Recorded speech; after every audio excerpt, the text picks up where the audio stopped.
आयुर्वेदा जो हमारी कंट्री का, हमारे देश का 5,000 वर्ष पुराना विज्ञान है। योगा एक ऐसी मेन चीज है जिसको हमारे अपने रोज के जीवन में लेकर आना चाहिए। हमारा इम्यून सिस्टम और हमारा स्वास्थ्य बहुत हद तक सही रहेगा। तुलसी में सबसे highest amount of mercury content होता है, मरकरी या पारद कंटेंट होता है, जो कि आयुर्वेदा में अगर शुद्ध करके यूज किया जाए तो बहुत सी बीमारियां ठीक करता है। हमें तुलसी को हमेशा बॉईल करके पीना चाहिए, या तुलसी को लोग निगल लेते हैं, कभी तुलसी को चबाते नहीं है, क्योंकि उससे हमारे दांतों में कैविटीज बन सकती हैं। नीम के पत्ते रोज खाने, कच्ची हल्दी रोज चूसने, तितली आसन आपको रोज 10 मिनट करना चाहिए। उससे जो महिलाओं की स्पेसिफिकली यूट्रस है, हमारा सर्विक्स है, उसको बहुत ज्यादा बूस्ट मिलता है। आज हेल्थ लाइफ पे हमारे साथ हैं डॉक्टर मोनिका बी सूद, और आज हम इनसे बात करने वाले हैं कि किस तरह से आयुर्वेदा हमारी मदद कर सकता है हमारी हेल्थ को और बेहतर करने के लिए। और कुछ बातें हम आपसे करेंगे बजट के बारे में भी। Thank you so much ma'am for joining us first of all. नमस्ते। सबसे पहला क्वेश्चन मेरा आपसे ये है कि अभी बजट आने वाला है, तो क्या डॉक्टर्स की हम्म एक्सपेक्टेशंस हैं बजट को लेकर, स्पेशली हेल्थ सेक्टर के लिए? क्या क्या आप एक्सपेक्ट कर रहे हैं गवर्नमेंट से कि वो हेल्थ के बारे में क्या क्या चेंजेस लेकर आए? देखिए, वैसे भी मोदी जी ने काफी अच्छा एलोकेशन आयुर्वेदा के लिए और मेडिकल फैसिलिटीज के लिए किया है। बट इससे भी बहुत अच्छा हमें बजट मिल सकता है अगर हम थोड़ा हमें प्रोत्साहन मिले। तो बजट ऐसा है कि हेल्थ सेक्टर में दवाइयों के लिए, नए उत्पादों के लिए, तकनीकी सहायता, साइंटिफिक मेथड्स के लिए, हर फील्ड में बजट की तो जरूरत है। तो जितना बजट अभी तक मिला है उससे ज्यादा से ज्यादा और मेडिकल फील्ड में, और मैं स्पेसिफिकली आयुष बोलूंगी, हम्म। आयुष को ज्यादा बजट इसलिए मिलना चाहिए क्योंकि हम ऑलरेडी जो हमारा मॉडर्न मेडिसिन है, जिसे हम आधुनिक तकनीक की अपनी मेडिसिन बोलते हैं या एलोपैथी बोलते हैं, उसके ऑलरेडी बहुत सारे अस्पताल, क्लिनिक्स मौजूद हैं। पर राइट। आयुर्वेदा जो हमारी कंट्री का, हमारे देश का एक विज्ञान है, 5,000 वर्ष पुराना विज्ञान है, उसको उसको कितना बूस्ट मिलेगा? क्योंकि हमें ऑलरेडी काफी बजट एलोकेशन हुआ है आयुष को, पर ये बजट इतना नहीं है जितना एलोपैथी में बजट दिया जाता है।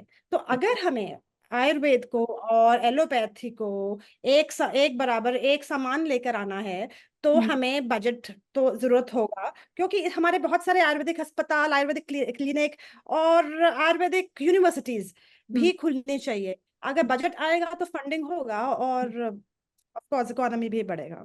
Exactly exactly. मतलब आप ये कहना चाहते हैं कि जितनी भी इम्पोर्टेंस एलोपैथी को दी जाती है उतनी आयुर्वेदा को भी दी जाए। जरूर। आपको क्या लगता है कि कोविड के बाद से कुछ चेंजेस आए हैं कि गवर्नमेंट अपना ज्यादा इनपुट हेल्थ सेक्टर्स में देने लगी है आफ्टर कोविड? हाँ, कोविड के बाद बहुत सारा चेंजेस आए हैं। इनफैक्ट कोविड के दौरान ही हम्म। 2020 12 मई, मुझे डेट भी याद है, 12 मई 2020 को मोदी जी ने अनाउंसमेंट किया था आत्मनिर्भर भारत का। आत्मनिर्भर भारत, सेल्फ रिलायंट, वो इसलिए किया गया था क्योंककि कोविड में हम्म। जितने भी प्लांट्स लगे, मैक्सिमम नंबर ऑफ प्लांट्स वो मेडिसिन से रिलेटेड लगे, ताकि जो हमारे दवाइयां हैं, अस्पताल हैं, क्लिनिक हैं, ऑक्सीजन प्लांट्स है, उस टाइम सबसे ज्यादा जरूरत सिर्फ और सिर्फ स्वास्थ्य को ठीक रखना, इम्यूनिटी को बूस्ट करना, और जो लोग कोविड से जूझ रहे थे उनको ठीक करने की जरूरत थी। तो उस समय कोविड के दौरान और कोविड के बाद सबसे ज्यादा प्रोत्साहन मिला है हेल्थ सेक्टर को।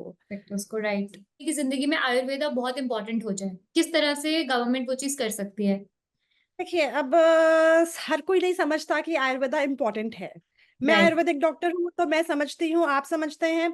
बहुत लोग हमारे हैं जो एक एज के बाद उनको समझ में आता है, जैसे कि आयुर्वेदा का बहुत ज्यादा मतलब महत्व है हमारी जिंदगी में। बट जो बच्चे हैं, छोटे बच्चे, जो आप समझें कि अभी प्राइमरी स्कूल में पढ़ रहे हैं, या जो बच्चे इस टाइम युवा पीढ़ी में हैं, जो टीनेजर्स हैं, या 25 से 28 साल की उम्र तक के जो युवा हैं, क्या उन्हें आयुर्वेद की समझ है? तो आयुर्वेदा की समझ तभी ही आएगी अगर हम छोटे समय से, छोटे लेवल से हर बच्चे के जीवन में आयुर्वेद और मेंटल हेल्थ को इन्वॉल्व करेंगे। कंबाइन कर इन्वॉल्व हाँ। करेंगे, कंबाइन करेंगे उनको। एग्जैक्टली। मतलब अगर हम उनकी एजुकेशन में किसी हम्म। भी तरीके से as an added subject right. एक हम्म। बेसिक आयुर्वेदा और बेसिक मानसिक अपनी चिकित्सा जिसको हम साइकोलॉजी बोलते हैं, अगर उसको स्थापित कर पाए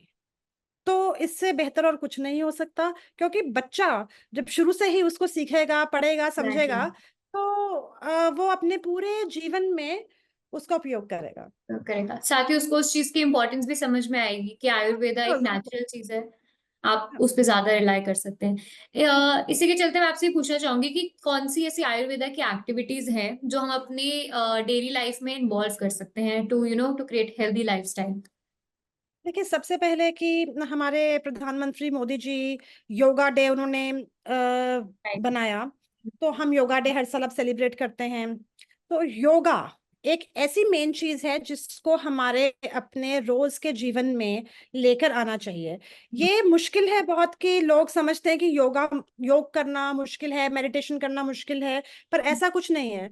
अगर हम रोज आधा घंटा भी योगा की प्रैक्टिस करेंगे तो हमारा इम्यून सिस्टम और हमारा स्वास्थ्य बहुत हद तक सही रहेगा। सही रहेगा। योग एक ऐसी चीज है जिससे आप बहुत सारी बीमारियां तक ठीक कर सकते हैं। एग्जैक्टली।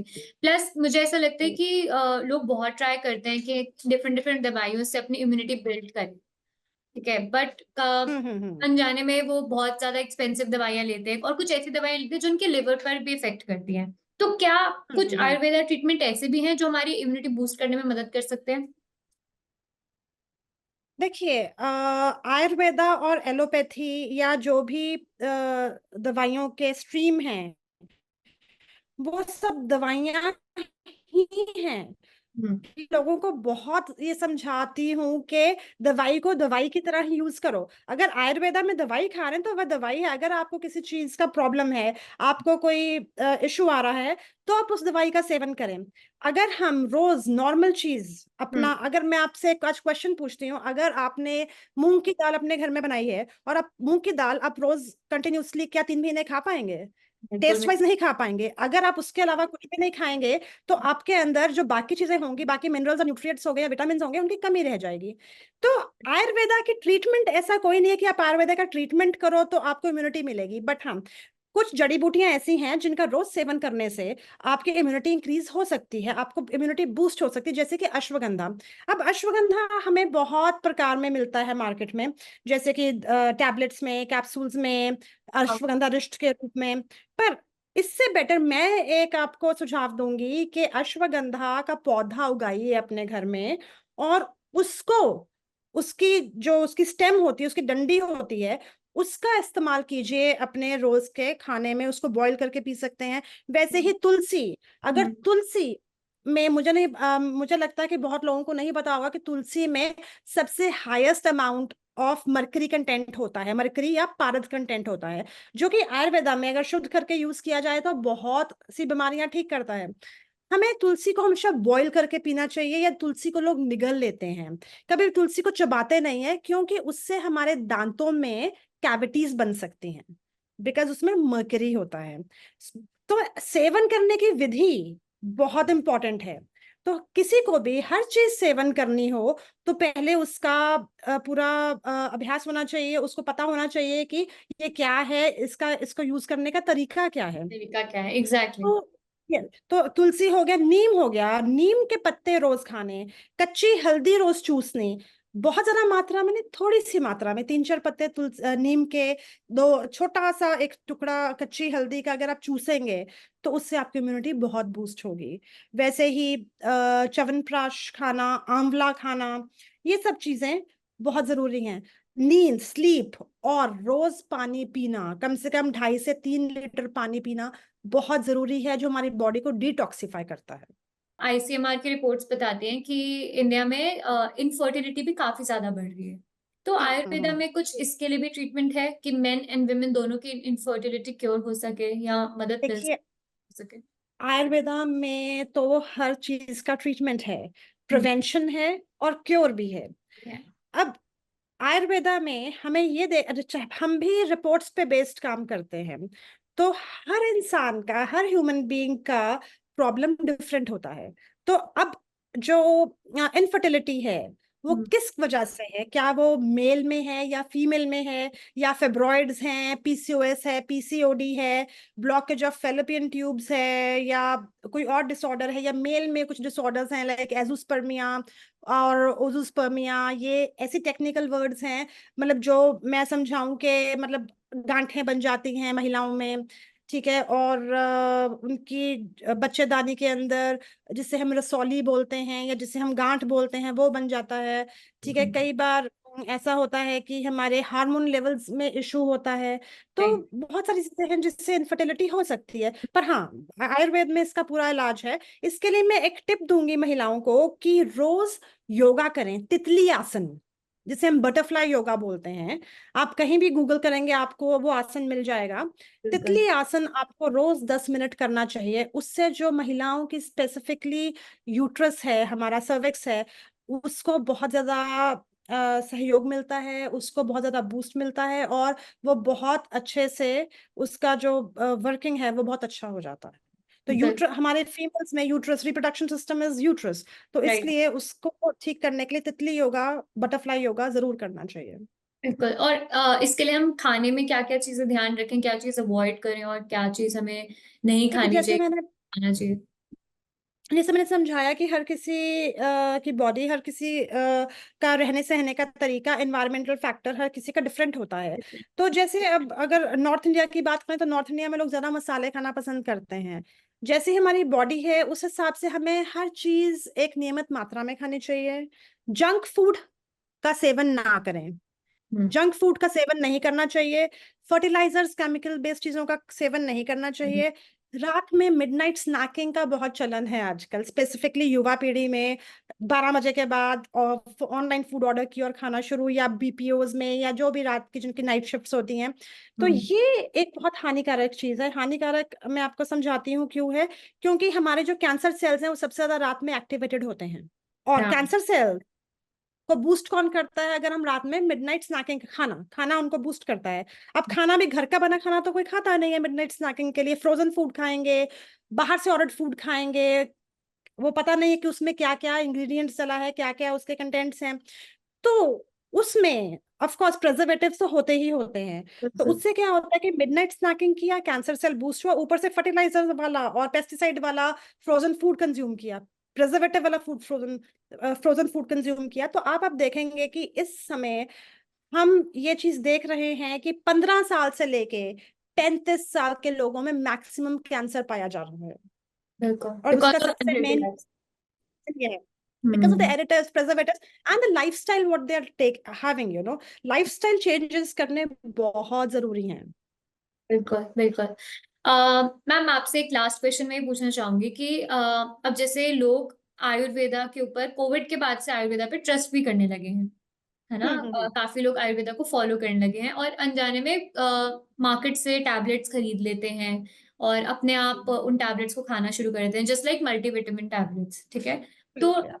किस तरह की कौन सी ऐसी जड़ी बूटी है जो अपने आप हमें नहीं खानी चाहिए, पर हम सोचते हैं कि अगर एक बंदा खा रहा है तो हम भी खानी शुरू कर दें, विच कैन हार्म आवरसेल्व्स? देखिए, ऐसा है कि रही बात आयुर्वेदा की, मैं फिर दोबारा से ये बोलूंगी कि आयुर्वेदा इज ऑल्सो मेडिसिन, दवाई या। है आयुर्वेदा। ठीक है, आयुर्वेदा एक बिल्कुल। विज्ञान है जैसे एलोपैथिक विज्ञान है। बस ये है कि लोगों को पता है कि ये आयुर्वेदा का कोई साइड इफेक्ट नहीं है, इसलिए ये खा रहे हैं तो हम भी खा रहे हैं। तो राइट। मैं यहाँ थोड़ा सा मेंशन ये करूंगी कि आयुर्वेदा, कोई भी दवाई आप लेंगे तो लॉन्ग टाइम के लिए, ज्यादा समय के लिए लेंगे, तो उसका आपके ऊपर बुरा असर होगा अगर आपने वो प्रिस्क्राइब्ड दवाई नहीं ली है। ऐसा कुछ नहीं है कि कोई दवाई, ऐसी दवाइयां हैं अगर आपकी बॉडी को अश्वगंधा सूट नहीं कर रहा है मेडिसिन के, दवाई के फॉर्म में, तो वो आपको सूट नहीं कर रहा, वो आपकी बॉडी को नुकसान देगा। अगर आपकी बॉडी कॉन्स्टिट्यूशन उस वो नहीं वो दवाई लेना चाहती है तो वो आपको सूट नहीं करेगा। तभी मैंने बोला कि अश्वगंधा का पौधा उगाएं और उसको यूज करें।